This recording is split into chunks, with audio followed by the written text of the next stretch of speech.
Okay, we're in. We're in. Just want to make sure. Yeah.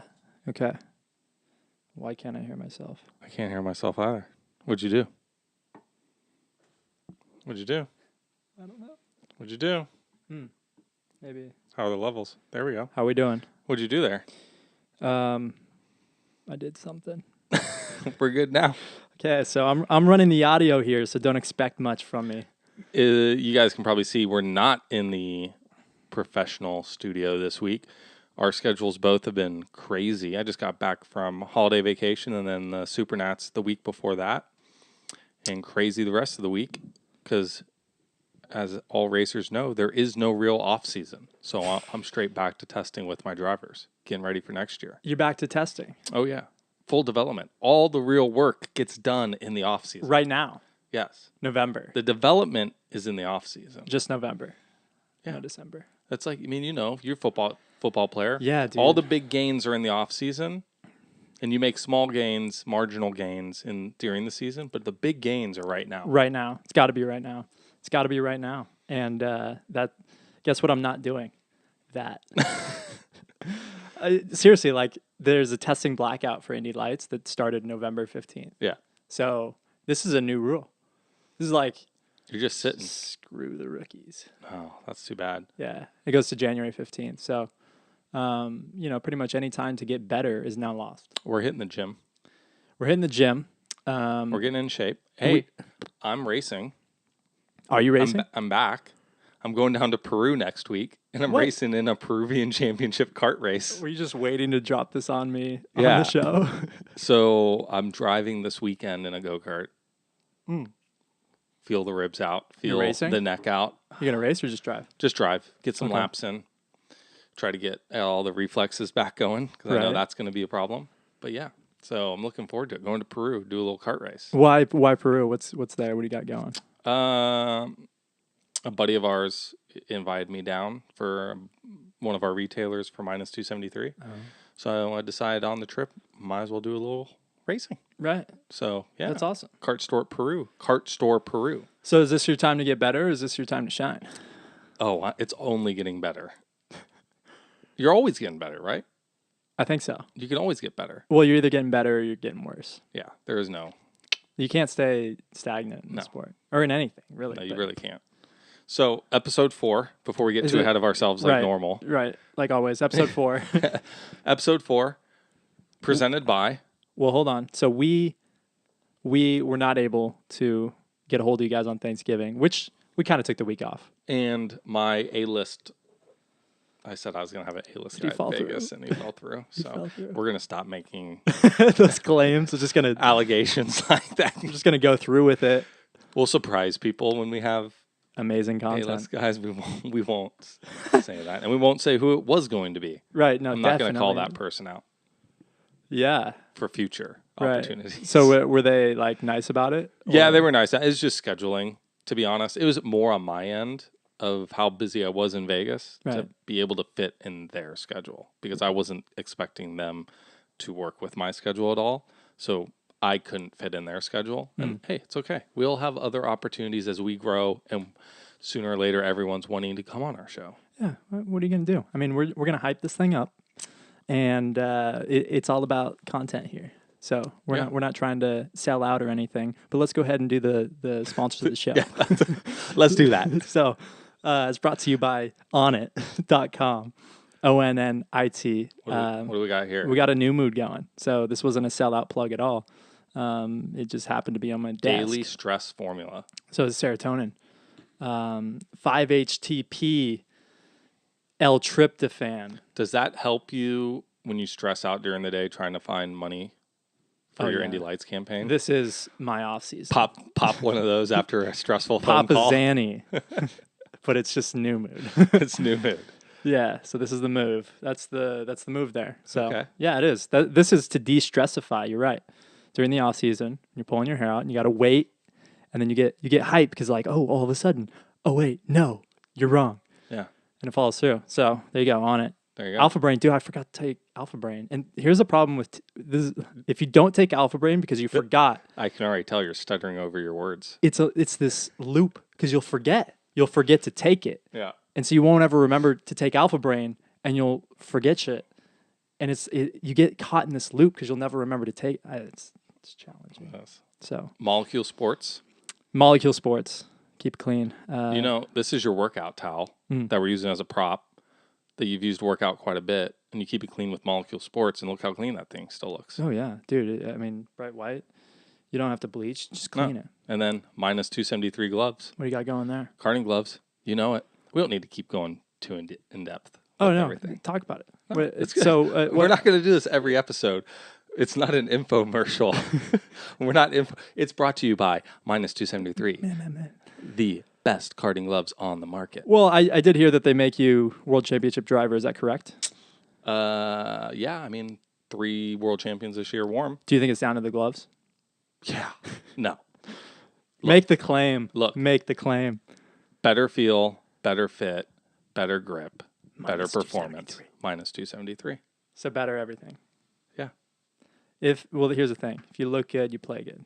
There you go. Yeah. So you're definitely looking good. Minus 273.biz, B-I-Z. Check them out. So what's on the docket? What's on the docket? I feel like there's a noise. You told me coming from something. No. What is that? No, I don't hear anything. Well, I hear it. No. What good. is it? Okay, whatever. It's coming See, out of something. Hey, take one of these. I gotta take it. So you told me you have a lot to talk about. I do. Let's hear it. I see your notebook. Lots of notes. This is actually notes from today. This has nothing to do with the podcast at all. Oh, okay. Gonna do an outreach while we're on the show here. So let's hear it.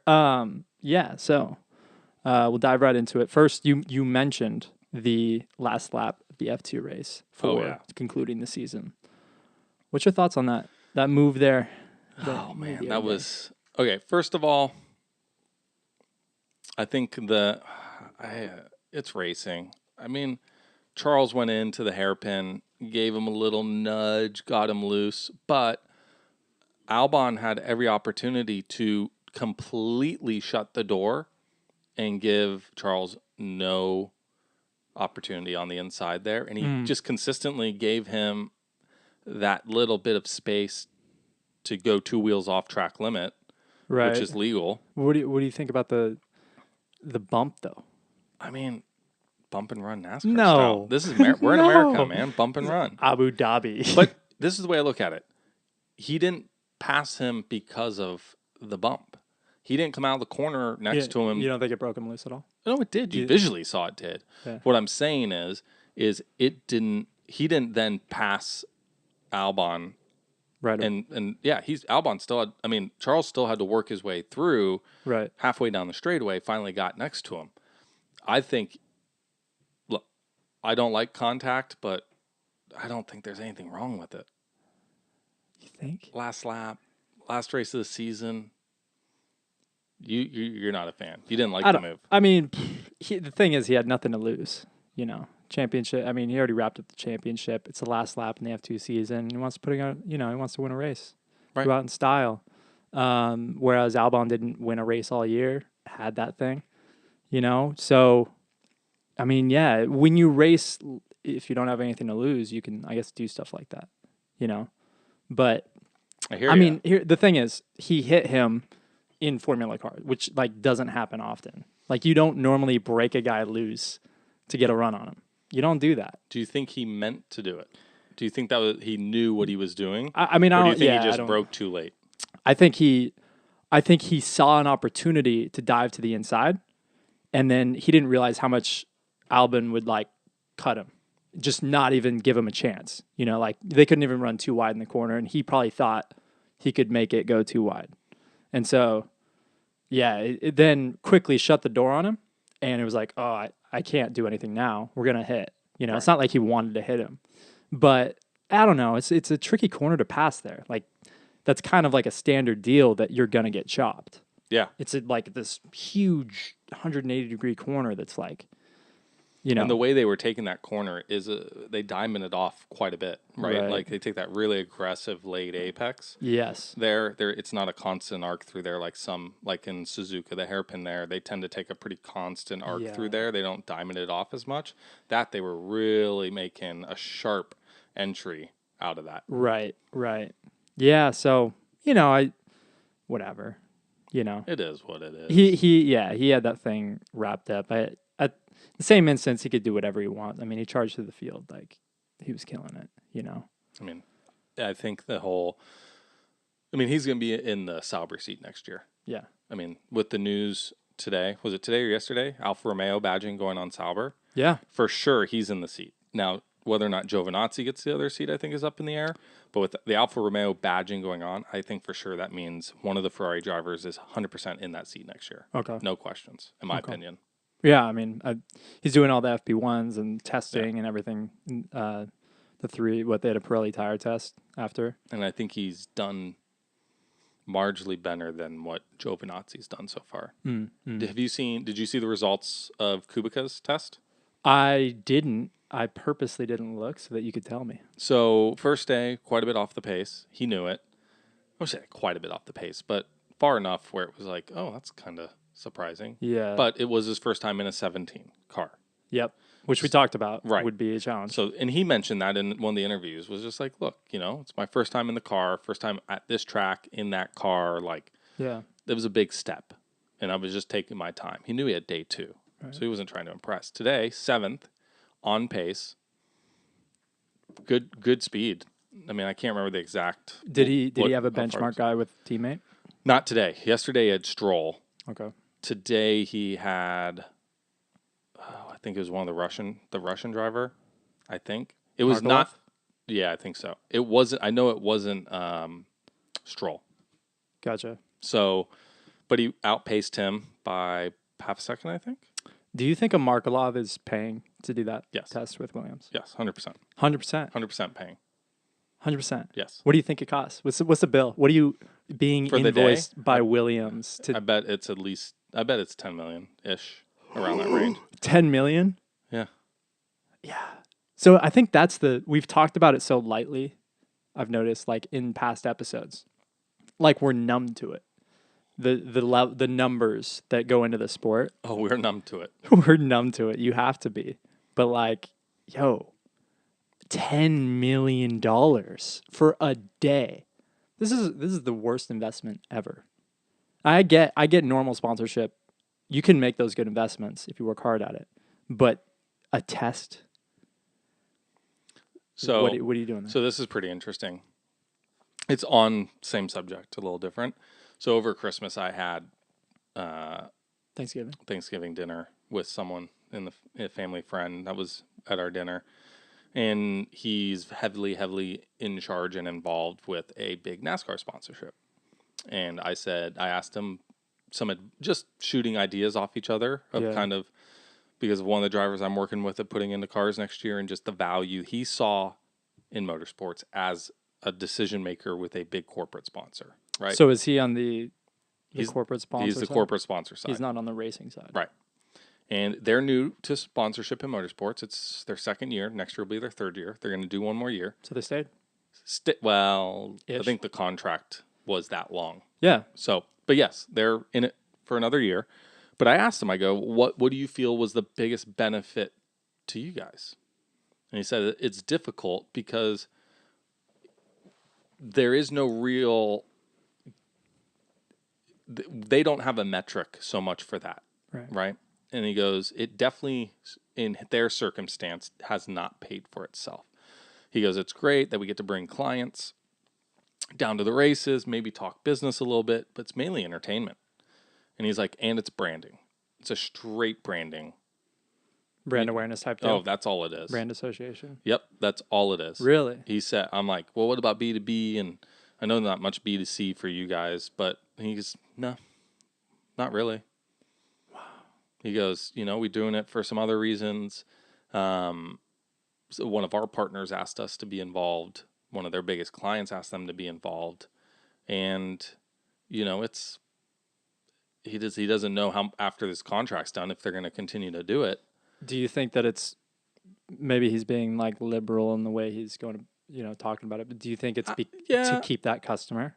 Oh, for sure. But I think in these bigger forms of motorsports, I think I asked him, I go, well, do you think in general it's more of these big brands that are in it? It's a brand awareness play for them more. I know they do their activation and all this, but do you really think it's more the brand awareness? He goes, 100%.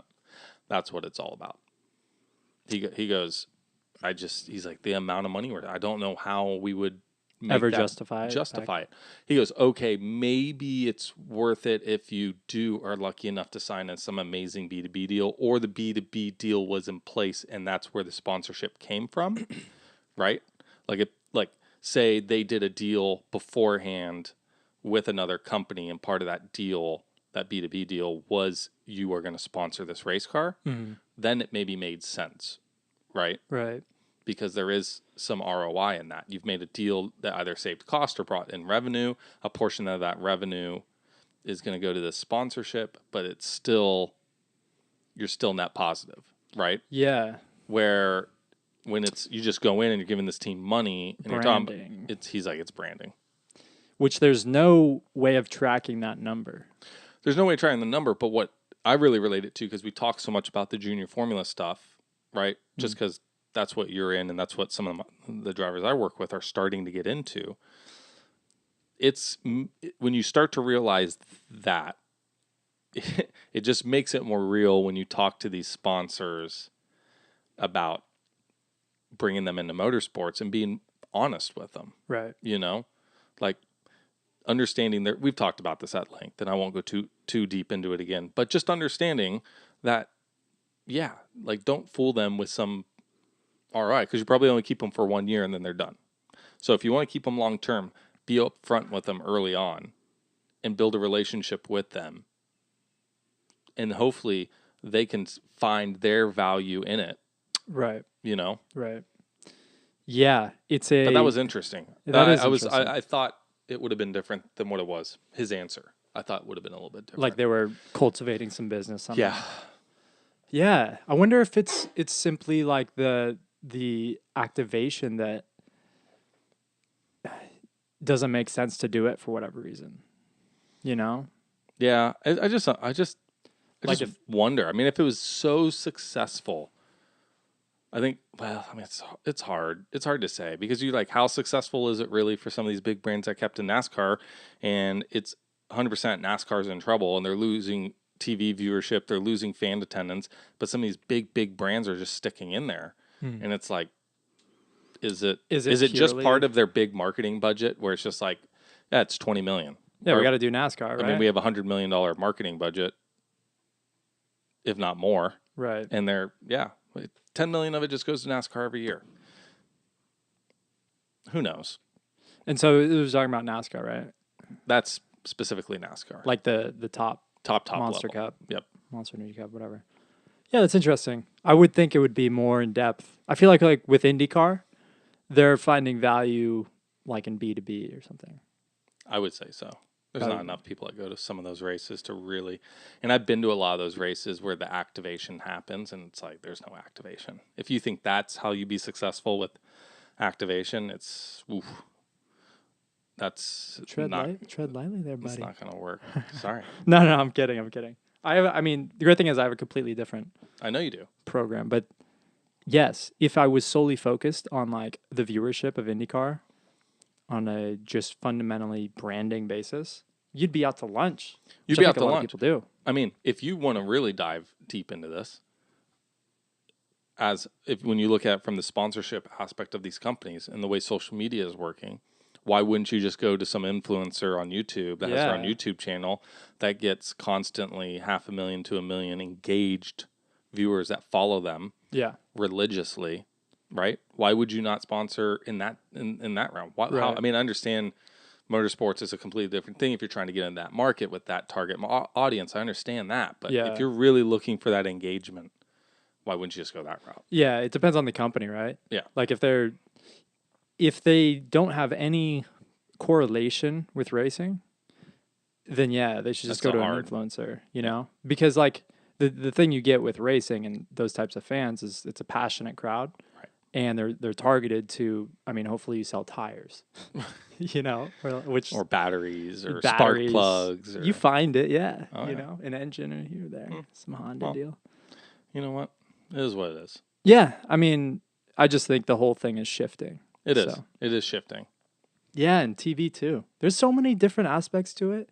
We were talking about, I was doing that freaking editing thing for the caption. Yeah. It took me forever to do. But I was listening to what we were saying, and it just got me thinking of, you got to be really young and mature.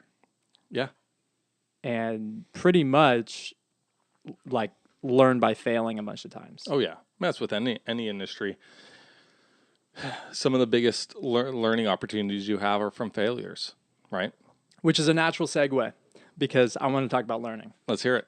That was basically my main topic. So my girlfriend she gives me a bunch of shit because I'm ridiculous. You are. I'm ridiculous. Yes, I know. Ridiculous human.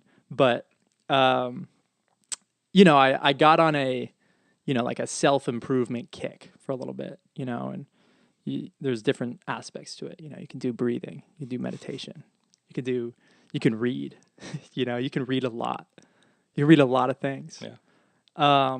And I recently kind of thought about it for a second, and I realized that this, if I trace back my career from the very beginning, all of it was me always playing catch up, always chasing my tail, and be like, oh shit, I gotta learn this. Are you a procrastinator? Oh yeah. Oh, I'm big time. I That's think, why we get along so well. yes. I don't know how you oh yeah. Such resistance. As soon as something comes up, oh my God. My ADD is crazy. Dude, my ADD is so bad. It's so, yeah. I legitimately, I don't have an addictive personality, okay? Yeah. I'm addicted to this thing. Addicted to it. Because it just lights up? No, what I've figured out with my wife, teamwork makes the dream work. It does. Is that with my ADD, I have used that to slow that, right? To focus that ADD on something. Right. So my big problem is, one, checking emails way too often. But two, I'll be at a red light and I'll just go pull up Instagram. Yeah. Just to check. Isn't that crazy? And it'll be 4 blocks later and I'll do it again. Something new is going to pull up. It doesn't matter. It doesn't matter. So, it's weird. That's I'm like that too. Maybe every fifth light. Yeah. It's one of those things but I can also go hours, right? Without checking my phone. Yeah. She'll be the first one to be like, why won't you text me back at the racetrack? I'm not checking my phone. In this thing. Because I'm finally focused. Well, no, but that's what it is, right? And I think a lot of it's learning kind of how to focus that, right? And so on my daily life, when I am not fully engaged in something, right? Then but how do I focus on not picking up this cell phone? Which is just a distraction. A distraction. Yeah, yeah. And going, oh, yeah, okay. Yeah. And just flicking. I have 4 apps that I always flick through. Something new is that important. Let's see. And it's let's really go to not. the minus Instagram. Is anything important? Let's do it. Do I have... Did you get a notification? You like? No, I don't do notifications too much. Did you get a new follower? No, no followers. No, I don't. I cannot. I turned that thing off a couple of years ago. So it's... Liked your post. That would destroy me. That's killer. But you know what I mean? Never see your background. Turn that phone upside down. Someone just texted me. I'm going to put that away right now. Unless you got epilepsy mode on. And oh my gosh. I have friends that do that. It's annoying. Oh my God. Yeah. So yeah, no, it is, especially with ADD. You know what's weird in racing? I don't find anyone that's not, they're either OCD or ACD. Yeah. I mean, or ADD. Yeah. You're not middle ground with this thing, because to have a race shop and, maybe the cleanliness of a go-kart or a race car, there's someone on the higher up that's got mad OCD.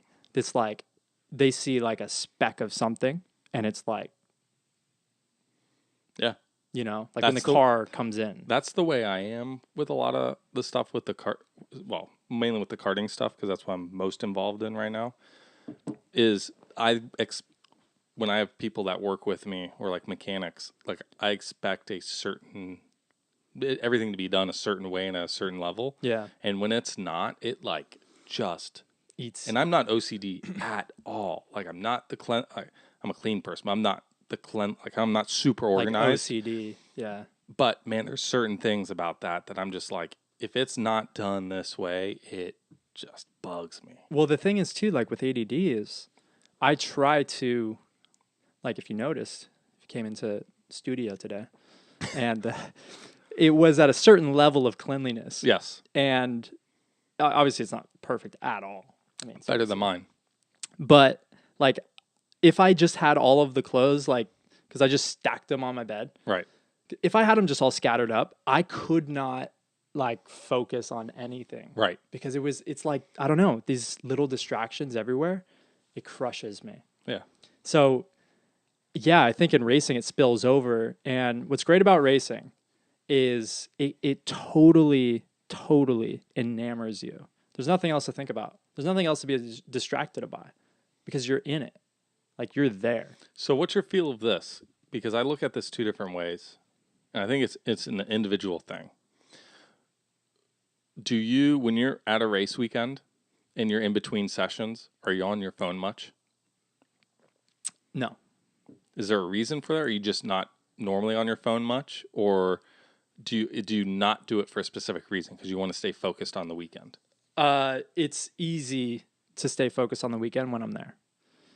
When I come back here and I'm away from it and I don't have that carrot to chase, like racing, then I'll just, same thing. Turn it on, flick it on. I'm unconsciously going about my Instagram. Yeah. So there's a few things.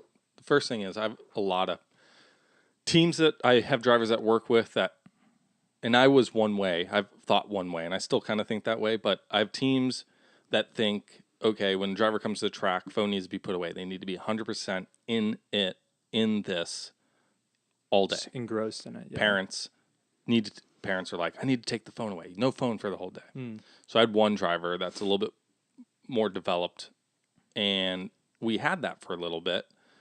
And finally I said, you know what? Why don't you? No, you can have your phone. Whatever, when you want to play a video game in between sessions, that's fine. Once we're done doing what we need to do. Yeah. If that helps you stay focused in a way because you feel so much pressure that helps relieve pressure and de-stress you. Right. Go to take your mind. mind off of it. Yeah. And it helps you go there, whether or not it's reading a book or putting your headphones in, just jamming out to music or playing a video game, right? As long as you're focused 100% while you're with me or with your team boss or your engineer or someone that's talking to you about something, you're 100% in it at that point and you don't have your phone on you. Yeah. Cool. But once we're done and you have 30 minutes and you just want to zone out for 10, 15 minutes, we're good. And I actually found with him, it's worked pretty well. Now there's times where I do take it away. Yeah. And I'm like, okay, this is time to, the focus isn't there. Right. Why is that? So I'll take it away. But I got this idea, not like it's some big thing. There's a miracle here. It was from, I forgot the NFL coach. But he said, they were talking about how a lot of coaches will have no cell phone policies, like during practice or like before games or stuff. He's like, I honestly, maybe it was basketball. He's like, I don't care. Like if that's what they need to do to keep them in, and these are obviously professionals, right? So they've made it to the top. They know how to get into the zone. They're pretty freaking good. But if that's what they need to do to keep themselves in the zone so that they don't sit there and just tweak out about those 4 shots that they missed or they're shooting at 20% right now when they're averaging 60%. Yeah, just overthinking it. That they can just zone out. They listen to their coach, they go back to zoning out after he gives his halftime speech, right? And then they go kill it. Yeah. Yeah, that's the thing. What do you think? And they were on the phone. I think it's all about the trick of it. Do you think it's an individual basis thing? Yeah, there's not a cookie cutter. You can't just tell the entire organization no phone policy. unless you truly feel like that's the detriment of humans. Right. You know? Well, but people believe that. Yeah, I mean, some people do, but yeah. then they'll go call their wife like after the game. It's like, yo, come on. Oh, So- it was LeBron. This is a little slightly different, but LeBron got ejected or injured from a game recently, and like 11 minutes after, like liked a photo on Instagram, and someone was like, "Really? 11 minutes after, Like that's all it took. like you're back on your phone on Instagram?" I feel like I could see myself doing that. Oh, for sure. You know, if not sooner. If not sooner. But what I was saying, I think the trick to it all, because it is, I think it's person by person, and you can't monitor that. Like, you know, everybody's different. You can't like prescribe to everyone like what they should do individually. You don't have that kind of time. But I think I would encourage anyone to do whatever helps you stay in the present moment. That's the key. Because I think if you're on your phone, but you're like unconscious, as sometimes I can do, where I don't even like really know where I'm at on my phone, you're just kind of like scrolling. Right. You're generally probably thinking of something else. Yeah. And if you're at a race and things are mediocre, if they're not perfect, then, which most oftentimes they're not perfect. Exactly. You're going to go into like a negative mind loop thing and just start thinking about, you know, like maybe not even bad thoughts, just not productively good thoughts. And if you can go and play Tetris on your phone and you go to like zero mind where you're totally in the moment, just like changing like shapes, you know, great, more power to you. I mean, love that. I do that. I geek out on that because I can totally just like, it's zoning out, but it's zoning in too. Yeah. You know, because you're not lost in thought. Right. So I think it's just whatever you can do. Like even if people are having conversations with you, some people would think that like, I know there's like a lot of drivers that, I mean, we have autograph signings. I don't know, nobody wants our autograph, but but you have them. But we have them, and people are there.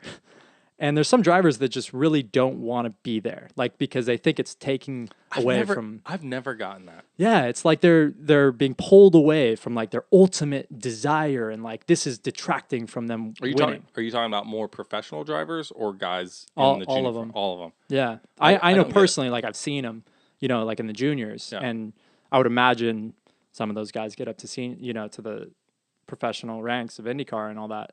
And yeah, it's like that thought loop itself is unproductive because you're now totally in your head.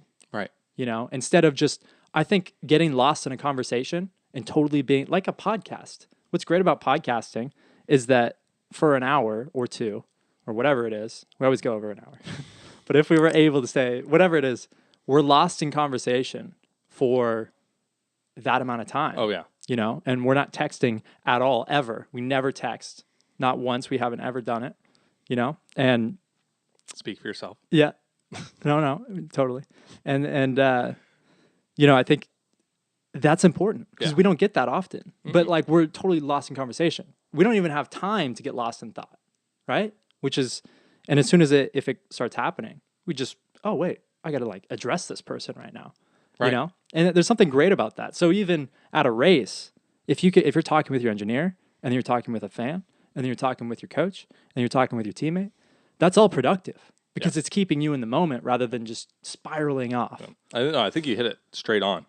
It's about being in the moment and fully engaged when you are in the moment, right? So if you're going to go to your cell phone when you have your alone time, be fully engaged with it. Right. You know, you can check out and de-stress and not think about, but be fully engaged with what you're doing to keep that.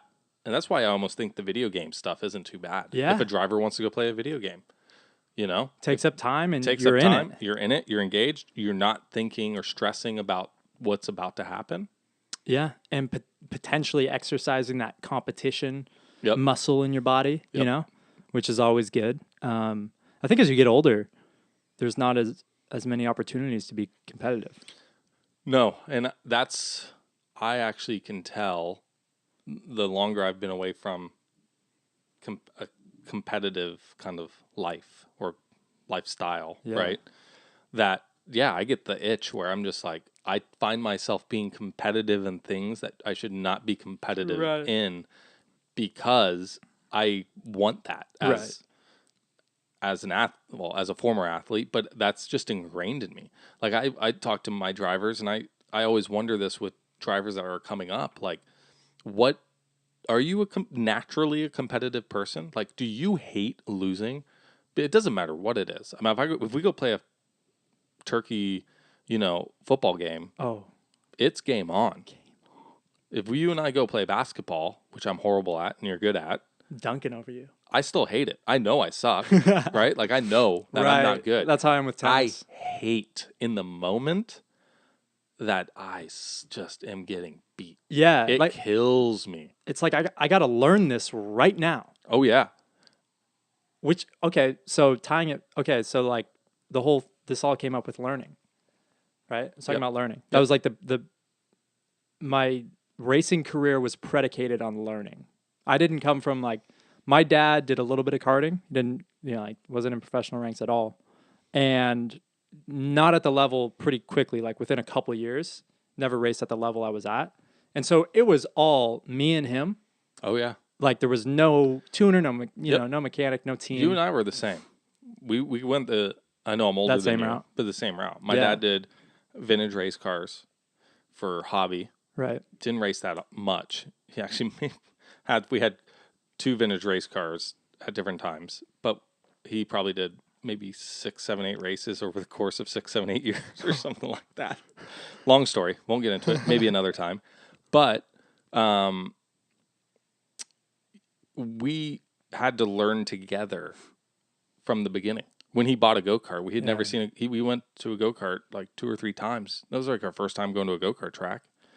And he was like, I've heard these are cool. You're interested? And it's like, yeah, let's try this out, Dad. I wanted to do BMX and motocross, and he didn't want me to.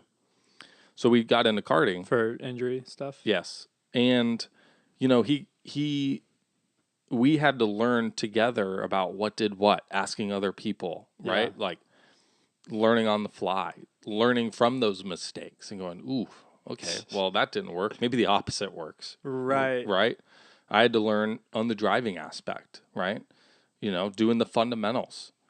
I mean, before I maybe spent 1.5 years, 2 years driving a go-kart in parking lots and up and down my street. Yeah. Before I ever saw a go-kart track. Yeah. And all we did was work on fundamentals because my dad did like a Jim Russell racing school. So he knew the braking exercise and everything. So he'd have me go as fast as I can down the street, brake at a cone, and try to stop the cart as quickly as possible without spinning.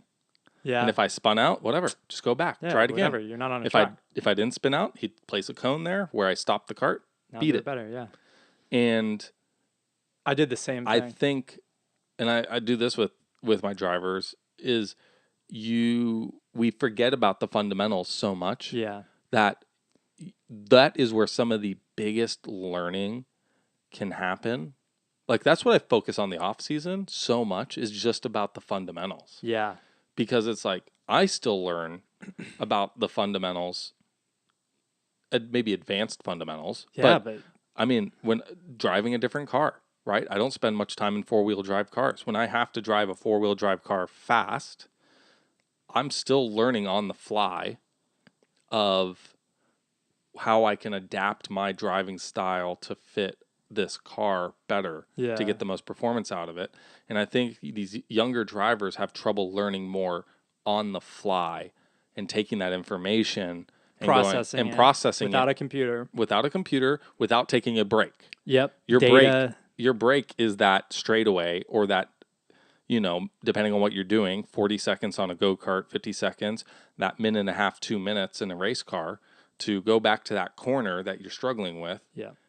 And learn from the last lap, try something different, learn again on how the car reacted, right? And applying that the next lap while still at the same time hitting your marks on the other corners, but still learning at the same time so that you don't have to go into the pits and take a breath and, learn there or in between sessions. You're going to do that learning anyways. Yeah. But optimizing that 30-minute session in a car, 40-minute session in a car, 10-minute session in a go-kart. Right. And optimizing that.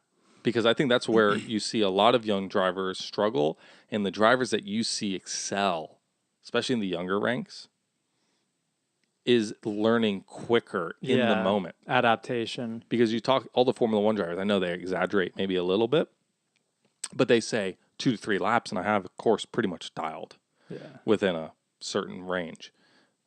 I know, I mean, you see young drivers, even very good young drivers, that will take all day, one full day, just to get to a point where they seem like they're dialed in comfortable. Yeah, like the line is finally clicking. Yes. The braking points are consistent because they're not learning on the fly. They have to wait till after each session to really do that kind of mental debrief and learn. Right. I think, that was nail on the head, by the way. But I think I did the same exact thing with my dad. With the thing is, I never really had formal training how to drive. When I got out of karts, I was coaching at Sim Raceway in the karting school first. Yeah. Yo, I honestly had nothing productive to say. Because I couldn't even tell you how to brake. I would just tell you brake. What are you asking me? Right. You hit the brake. You do it the way you're supposed to do it. This is the worst way of describing something. You brake by braking. Where do I brake? Yeah, at the marker. When it's time. Yeah, when you feel like it's right. Oh yeah, you sound crazy. Right, you do. Yeah. To the person that doesn't have the experience, you do. Right, totally. I mean, honestly, I didn't even realize for a good 5 years of my karting career when I started out that those cones were made for markers. I just subconsciously use them as reference points and you dial it in, you just feel it. It's oh, that's not right, and you feel it. What attribute do you think allows drivers to do that on the fly and to learn that way instead of having to wait session to session? Is it something you can learn? Is it something that just is innate? You're kind of born with it? Is it something that is in early childhood development? Right. Of your process of how you learn? That's the one thing, actually, more than anything, working with other drivers, especially the younger drivers, that I not struggle with, but I am very cognizant of, is that's what I see can be the biggest improvement for a driver at a young age. And I haven't figured out 100% yet how to exercise it. Yeah. How to exercise it. Well, I know how to kind of exercise it. I mean, thankfully, I was able to work in a younger age with Ross Bentley quite a bit and learned a ton. Really? From him. I was on his show. I was on his podcast. Oh, were you? Yeah, Nice. Earlier this year. Yeah. So I worked with him a little bit when I first got into cars and learned a ton from him. Really? Ton, especially on the mental side. And I apply that still in some of my teachings. But that is the thing I think, and the only thing I can think of, and I've had one driver that's started to be more successful with it, and that's the going out and teaching your brain first how to do that, right? So don't worry about your lap times. Just go out and focus on a corner and say, I'm going to feel this corner and I'm going to think about this corner and I'm going to make changes every lap to this corner. And then I'm going to come in, I'm going to write down every lap, what I did different, what felt different, and what I changed. And write that down. And then you're going to review it. And then you're going to go back out and you're going to try to replicate it or improve on it. The other thing, and this is one of the things I remember Ross teaching me, is that we would do a session where he would say, all I want you to do is go out there and feel. Yeah. And I'm like, what do you mean? He goes, just feel. Feel anything. Feel a bump in the road. Feel a breeze. Feel kickback in the steering wheel. Yeah. Feel when you shift the gear, if it didn't, anything, whatever you felt, I don't care, whatever you felt. And I want you to come the sensory feedback and is. be able to communicate it to me. Yeah. And if you can't communicate it to me, it's fine. You're going to go out and you're going to do it again. Yeah, we're going to find out what that feels like. Right. But I remember doing that, and that was a huge, huge help for me. That's pretty cool. So I'm wondering if that's, because now you look back on it and you go, well, is that what has allowed me? Because I feel like I'm really good. One of my strengths has always been I'm able to dissect what needs to be done and how to make my improvements and apply them pretty quickly out on track. And I feel like that is something that's one of the hardest things to communicate to a younger driver that doesn't have that experience. Right. Try to teach it. Yeah. Try to relay it to them. And I'm wondering if subconsciously it is everything I did before that taught me that. Fundamentals, right? Yeah. That 2 to 10 day period of not caring about lap time. Yeah. Dude, I did the same thing with my dad when it was at Blue Max Kart Club in Davis, when it was like about halfway into my first year of proper racing, like, not proper. By the way, is that the track Joey Hand owns now or did? Or Prairie something? City was the one he owns, okay. Yeah. But I feel like there was All-Star Karting did for a time, like, own it or something. Okay. Him and Eric. But yeah, it was just like on a Wednesday, got to skip out on school because they're only open during Wednesday during the week. And my dad was a soccer coach, so he put out pennies. That's what he had. He had the pennies that you wear. And yeah, it was the same braking technique. It was like literally in the middle of the straightaway. It wasn't even near a braking zone because that wasn't the point. We're not driving, we're not focused on, we are optimizing braking. That's it. That's all we're doing. And that day still, like when I think about braking, I think about that day. Like it really resonated. Yeah. And then, I got along in my career. Obviously that day really helped. And Sam Fries, did you ever hear about him? Yeah. So we had a day at Davis. It was probably like one of my first years in senior. And, I kind of got in the loop of like thinking about lap times and, all that stuff, like just lap time focused. I think every driver's been there in their career at one point where you're just totally enamored. Like that's all that matters is lap time. Because ultimately that's your placing. That's what determines your result. Right. And it was a day that like just reset my brain, recalibrated it. It was purely emotional. Like purely, he was so into it. Like Sam was a guy that was like, the most badass mechanic. Yeah. But he was a coach, but he was more of like an inspiration to be emotional, like as you drive. And like, I took that with me from that day on. It was like this corner that you always, at the top of the hill, you always like kind of breathe. And it was like, no. You're doing it flat. And like, there's a barrier on the exit. And so it's always like kind of sketchy, especially like in a tag cart, you're like I might as well breathe. It's not going to be any quicker. Like, right. Like there's no reason.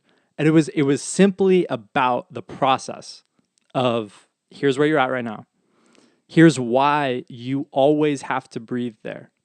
And it may not be any quicker, but you're setting a precedent for yourself that you own that shit. Yeah. Like that corner is yours.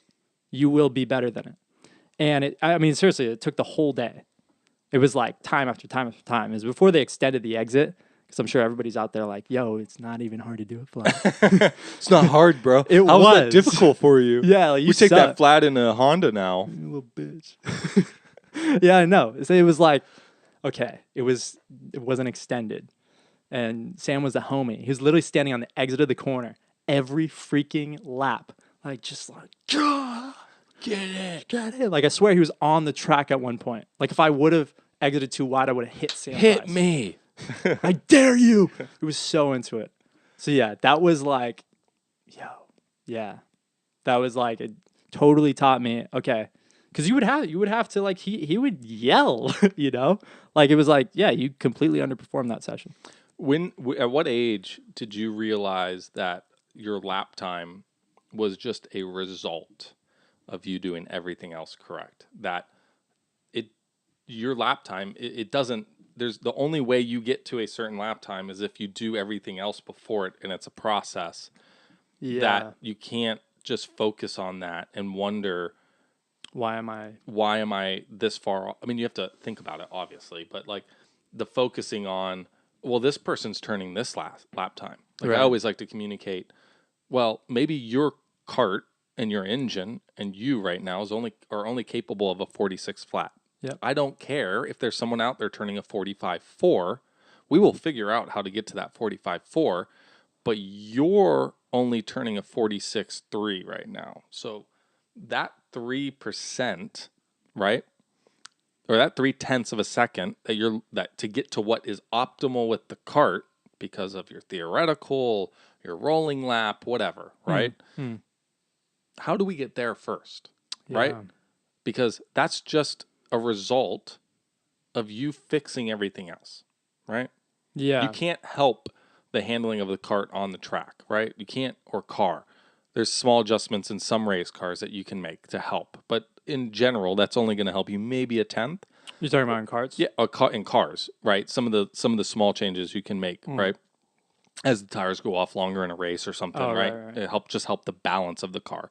It's not necessarily going to make you go faster. It may just help you not slow down as much at the end of the session, right? Right. So, but understanding that lap time is just a result of something else. And it's like an accumulation of, I mean, should we count out the factors that are involved in it? Oof. You know, it's like, I mean, seriously, you mentioned. Do you have enough paper for that? Yeah, like, I mean, there's so many factors that you are not in control of. Right, a lot of B factors, and that's the part of the driver is like, what really are the A factors? Right. I mean, what really can you control? You can control your driving, right? Right. Obviously, that's the main one, and you have input on the car's setup to an extent. Right. If you have an engineer that's kind of like, this is my setup, then you can only do so much, but you have an input for sure. From there, what do you got? You can think harder. Think harder. Focus. You can drive it. You'll overdrive it. You'll overdrive it. You'll go slower. I mean, that's number one, right? Who doesn't overdrive? Right. Loose everywhere. I mean, we see Formula One drivers overdrive, asking a little bit too much from the car, and especially in qualifying, right? Yeah. I mean, that's maybe the hardest thing to do is to find the limit of whatever you have and not go over. You're balancing on that line. But you're on that line. And what people don't understand, or I shouldn't say people, but like what a lot of younger drivers don't understand is that's a hard cliff, right? That's not a slope. There is no slope. It's a hard cliff. Right. Okay? You get to that edge and you go 200ths of a mile an hour over that edge, half a mile an hour over that edge. Yeah. You're off the cliff. The car's sliding. Car's sliding, or you just like never turned in. Right?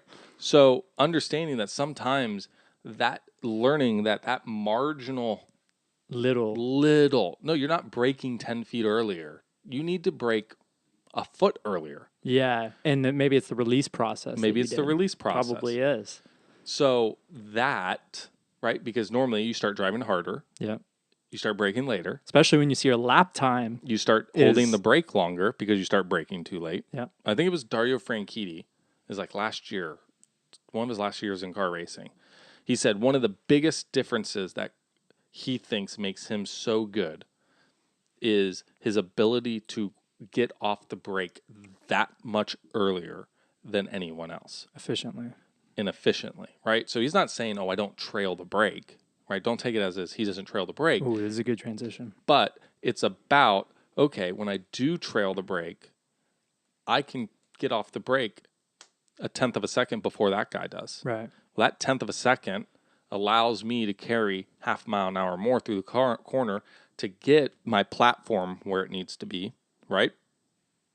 To have that stability as I go into the corner and to get the maximum grip and stability from the car, instead of having 2% too much on the front. And you add that up over 14 corners and you're losing you're losing 3/10, half a second just in braking. Yeah. Because you add those up and it's a couple hundreds on the entry. And you're not even just in that small window of turning in, releasing the brake to the apex. Right. That's it. If you're watching that happen, how long would that take? Right. Like a tenth of a second, maybe a couple tenths. In the time it takes to watch a car go from the turn-in point to the apex. You can't even pinpoint it visually. Right. It happens too fast. You couldn't even tell, for the most part, unless there's some keen observers out there, one of them is my coach, where like some people have an eye for it, Yes. like where they can see pitch change and everything. It's a super weird, crazy thing. It is. Maybe you have it. I don't know. It's amazing though. It's a mad skill, but it requires good eyesight also and understanding gravity. But anyways, trail braking is a great point. And to answer your question, I think I have to constantly be reminded about when did I learn that the lap time was just a number that reflected Right. all of the different factors that went into it, Right. and your ability to convey those factors in a productive way. Yep. That doesn't make you understeer the shit out of a corner or like slide around Right. everywhere, you know? How can I get around this track without like, you know, compromising so much? So it's all, I mean, yeah, racing's about compromise, you know? So what about trail braking? Trail braking. We had a question on Instagram I like it. come in. They are working on trail braking and it's their biggest, they're okay at it. They're good, but they're not great. And they can tell they're not great. Yeah. So pretty much just wanted to know about trail braking, how to dive into it, what to think about as a driver when you're trying to learn trail braking. Yeah, I mean, I think two of the biggest things personally I find as in the learning process of trail braking is two things. I think the first thing is the modulation. Where do modulate from, right? So a lot of people will modulate and hinge at the knee, okay? When you hinge at the knee, you're using bigger muscles. I haven't even thought about this. Okay, think about this. It's big. And it sometimes is more for the elementary part of Okay. it, right? But it starts to get you thinking in the right steps, I think. If you hinge at the knee, you're starting to use bigger muscles. You're using your hamstrings and your quads. Yep. Okay? Those are big muscles. Those muscles are not meant to do slow micro movements. Right. Okay? If you hinge and use your ankle and your calf muscles, More control. you have more control. And you use because a lot of people don't realize that they're not braking with their heel on the ground. They're braking with their heel off the ground. Okay? When your heel is off the ground, you don't have a hinge point anymore at that. So now you can't use those small muscles. You have to use your big muscles. What happens if you're 8 feet tall? Okay, I understand that. That's where it goes. Everyone's different, and Right. everyone has to learn different ways. But in general, you need to use that heel as a hinge point. On the ground. On the ground. On the floor of the... Yes. That will allow you to make those micro movements, right? Yeah. And have better modulation. I think the second thing that a lot of drivers tend to not understand maybe so much is, okay, it's maybe not exactly linear as it comes down, but a lot of drivers will release a lot in certain parts. Yeah. Some is early in the break, some it's late on the break, right? They'll go straight and they'll release really, really, really well, and they'll get to about 30% left, and then they'll just drop 30% to 0. Yeah. Or they'll go from 100 to 70 and then release slow, Yeah. right? And all that is lengthening your brake zone.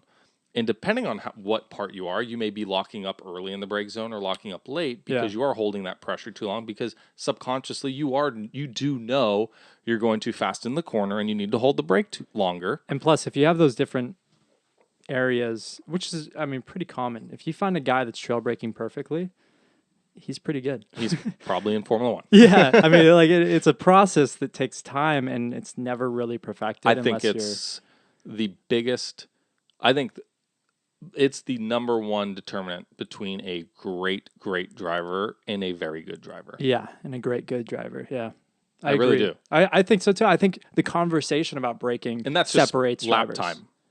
Yeah, Not talking about like racecraft and everything else, but Right, pure right. lap time, overall the pace. great overall pace, how good you are on the brakes. Do you It think comes it's a product of vision?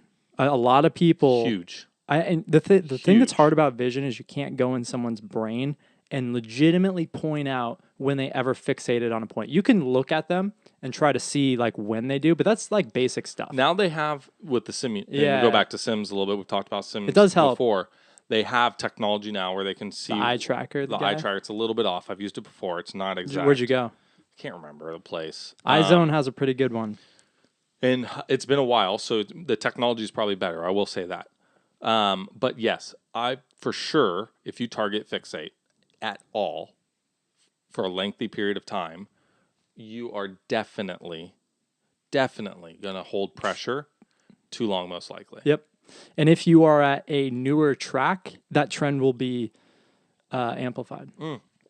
100%. Because you're learning. Yeah, right? you're learning where you need to be looking. You're still looking for those apexes. And I think these things we're talking about, the simple act of the revelatory moment of being like, yeah, the hinge point of my braking foot. Just even knowing that that's a thing. Yeah. I can't tell you how long it took me. I mean, I don't think I've ever thought about the hinge points because I don't fit in a car. But we'll go to just back to the elementary part of it. You know, how many times you and I have coached someone that is not in racing, right?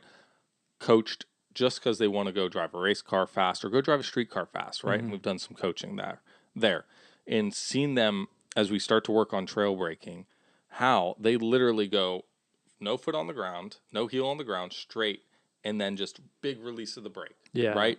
Or heavy, heavy, heavy, and big release, and then have to go back to the brake again, right? Whether or not how their brain works, right? Some of them will just release and carry all that speed in, crank the wheel, and just understeer. Some of them will release a lot early and then hold the brake all the way through the corner because they had to release it. They popped off the brake real early in the brake zone. Pigeon-toed, yeah. But that elementary part, I've seen the biggest gains when they can figure out and learn how to do that. And it is that light bulb that they're just like, well, yeah, of course. Like literally 90% of the people are like, of course, it's like right in Why front of me. shouldn't I use my heel and on the ground and stability? It's like people that don't use the dead pedal in cars driving on the road, right? And they can't figure out why when they go fast around a corner that they're slopping around in the car and they don't feel stable. Yeah. Because their left foot is dangling underneath the seat sideways. Right. And now nothing's holding them stable in the car. Right. You have no way to engage your core really. So, yeah. It's those little things that kind of add up. They make a big difference. They make a huge difference. A surprising difference, which is like kind of being in the know is super critical. Whoa, look, you getting all philosophical on us. Right? But seriously, like if you're out of the know, like I think I actually, this just came up in my head, but I did write something about the difference between being in the know and out of the know. You know what one of my favorite lines is when someone's like, oh, well, like they got something wrong or something. They're like, oh, well, I just thought. And I go, this makes me sound like a real asshole. Like, oh, that's where you went wrong. You thought. Right. What were you doing? Like, you should just either know or not know and ask a question. No, not. No, you should either like know, right? Be in the know, or don't and accept you're not and ask questions and learn. You're right. Right? Don't assume and think. That's what I kind of mean. Is like, don't assume and think. Well, I just thought. That's the problem. You thought. You're right. You can't. You got to ask. I know. You got to get comfortable asking questions. I think a lot of really intelligent people know the right questions to ask. They're super good at and are not afraid to ask what people think may be dumb questions, but really aren't. Right, because it's for them. I think this is part of the like someone that is more intelligent than someone else. They're able to see it as purely a question, right, and not an emotional decision if people are going to think bad about me. Right. You know, like the difference between those two things, because oftentimes you'll find people higher up on the IQ scale are lower on the EQ scale. Yeah. Right? If you find someone that's high IQ, high EQ, hire that guy, do something with him. He's the man. He's the man. He's the man. And so for the most part, this is someone that if they find something they don't know, if they're high IQ, low EQ, right, they will just ask. And that, I mean, if you know how to ask correctly, you can figure out so much.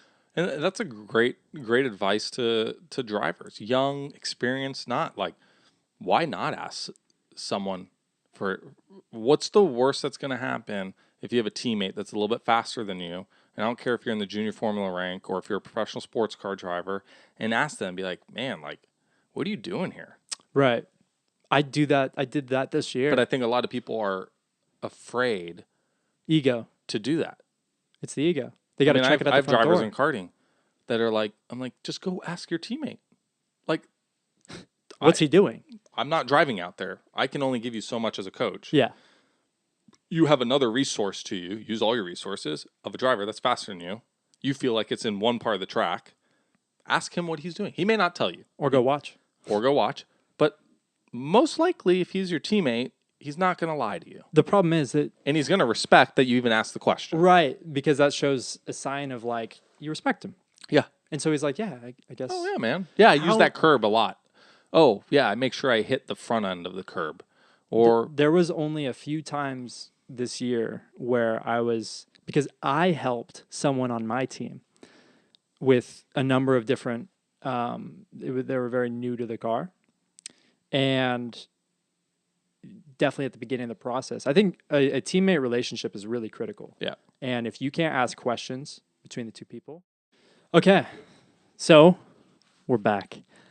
What I was talking about, the teammate relationship bond, as long as you can ask each other questions, that's super key. Yeah, I think as long as there's mutual respect. Yeah, there's got to be mutual respect. You're good. It doesn't matter. I mean, you want to beat your teammate. That's fine. Yeah. But there has to be mutual respect. And in the end, if you feel like you are the better guy, right? Yeah. I don't care. I can give you all the information you want. I'm better than you. Right. I'm going to beat you. Doesn't matter. That's why it's like, if you thoroughly believe you are the better driver, that's what I tell people when they don't want to work with other drivers, or I don't want to be teammates with that guy. Then you obviously don't think you're the best out there. Right. And because do you if think you did, you wouldn't be worried about him sharing information or sharing your setup with him or whatever, because I'm sure Sebastian Vettel isn't afraid of any driver out there being teammates with and sharing data with. Yeah. I'm sure Max Verstappen looks at, even as good as Ricardo is, right, does not look at Ricardo and go, man, if I help him out a little bit, he's going to beat me this weekend. Right. The other things are what is hampering him from not beating Ricardo. It's not by, the team sharing our setups. Yeah. It's just not. Do you think it's ultimately down to fundamentals? Look at that. I mean, because if it's not that little thing that you have over him as an edge, I think for the most part, especially when you get in professional racing, it's those intangibles too that we talked about in episode 2. But you have to assume that, like, let's say you do have an edge over your teammate in a specific corner, a section of corners. I think you have to assume that they will figure it out, right? Because they will. Look, for the most part, like, guys are going to figure it out if they're good. Look, if you look at forms of motorsports, look at Supercross, other forms of motorsports, the less practice you have, the bigger the gaps there are between the competition. The more time you have on track, the smaller the gaps there are, because the cream of the crop will figure it out right away. Yeah. Okay? There's a reason why Lewis Hamilton is normally P1 in session 1, even when Ferrari goes in P2, P3, qualifies on pole, wins the race. Yeah. It's because these guys that are the best, like that, can switch it on, can learn at a much quicker rate, can apply that at a much quicker rate. Yeah. It's the same thing you see in motocross and other forms of motorsports. When you don't have that track time, the cream of the crop rises, and there's much bigger gaps between the competition. Yeah. Totally. There's a reason why you see much bigger gaps in competition, FP1, FP2. Okay, yes, I know everyone's testing different strategies. I get that. Compared to when they get to qualifying in the race. Yep. And plus, like, with qualifying, one of the things about it is new tires kind of cover up flaws. Yes. They can cover up, but once you get into race pace, that's true shining. You know? And it's great. I mean, some drivers are really good at extracting. You know, like, I think in Europe was the biggest moment when I was exposed to extraction and, like, a whole new level, because you're like in Formula Renault, you're on Michelin's super soft compound, and it does, like, you have to do, often guys were doing, I mean, for test days, they were doing like 7 sets of new tires per day. Yeah. That's crazy, dude. Because it was like all in the qualifying. It was all in extracting, and I mean, the majority of it was extracting, but also dialing in the setup for that extraction of like 1 lap, 1 or 2 laps. And it blew me away because our race pace was there. Right. And qualifying, like our budget allowed for 1 set per day compared to 7. It's huge. Yeah. And sometimes none. Sometimes I literally had to run on it's like so unproductive. Either way, point being that ability to learn on the fly, to take information and be productive with it. I don't know. It's crucial as a driver. And I think you could, if you're confident in that ability and you're able to flex that muscle, if you have a teammate and he's asking you about the chicane and like what to do there, if you're the driver that goes and immediately you get that thing, like, this is my teammate. Do I want to help him out? How you answer that tells you the type of driver that you are. Yeah. If you're confident in your ability, you were kind of saying this earlier, but it's like, you should tell him. You don't have to walk him through it. You don't have to baby him about it. Tell him every. But you can be. But just be on. You don't have to be like, oh no, I'm not going to tell you. No, just be like, yeah, I use a lot of that curb. Right. Totally. Tell him. Yeah. Oh, I turn early and get a lot of that curb. And oftentimes, okay, cool. when I've told these certain things, I know that like, okay, but there's a certain thing I'm thinking about when I'm doing it. Yeah. That's the key. Yeah. Or like, and even if you say that, it's not going to like translate. Yep. Which is what's so interesting about, this could be a whole nother podcast, but data overlay. That'd be a good episode 5. Yeah. Like understanding that if you compare, you're like P6, P7, and your teammate's P1, 3/10 up on the field, and you overlay data, theoretically, like you have all of the information there. You have the same car. It's not like theoretically. Okay. Okay. Let's imagine in a perfect world, yes. Dialed in the same setup, and yeah, there's like 7/10 on the table, right? And you have P1's data, and you're comfortable with the car. Yep. Why can't you do that? Yep. And I mean, seriously, like why can't you put it all together in the same way the driver does? Yeah. And it's like, I mean, we're talking 7/10. That comes to the intangibles in the feel that we talked about. And putting it all together. And that seriously requires, I'm just thinking about it and I'm like, okay, I have to gloss over everything because we're out of time and this is going to take like, but that's why we 5 have hours. Episode 5 coming up. Right. And then 10 later. Yeah. Then, and just carry 20. it on. But interesting enough for everyone at home, this wasn't live. You're seeing it for the first time on Facebook and YouTube for the first time. Yeah, come on. So what we're going to be doing for the next few episodes at least, we're going to stop doing the live stream, mainly to iron out some of it, add some production value, maybe go back to live as we grow a little bit more of an audience. We may try some different live things. Right. But what are you thinking with that live things? Like at events, maybe? Okay. We've talked about this in private. There's no way we don't need to have an open conversation on here about that. But we will be doing still weekly videos. They just won't be live yet. May do some behind the scenes on Insta Story or live Instagram or something like that with our producer, the Tilly. Not on camera. But we are going to try to up our production value. Yeah. And remain consistent too. And remain consistent. I think, yeah, and we're in the holiday season now, so it'll be a little bit. Well, more and difficult. also one of the reasons not doing it live is trying to get some more guests, and it allows us to be more flexible with their schedule. Right, that's the big one. So instead of saying every Monday at 4:35 Pacific, we need you to be available. Okay, and beat the heroic effort of LA traffic. Yeah. All the way in Burbank. Yeah, we'll always reschedule if we're doing that. Yeah, so this should allow us to have more guests, more production value, up this a little bit. So I hope you guys enjoy that. Yeah. And we'll see you next week. Yeah, maybe we can edit some clips in. Who knows? Production value. Production It's value. a very good term. It's power word. Production value. There you go. All right, guys. Love it. Thanks again for listening. Cafe Machina. We'll see you next week. Subscribe.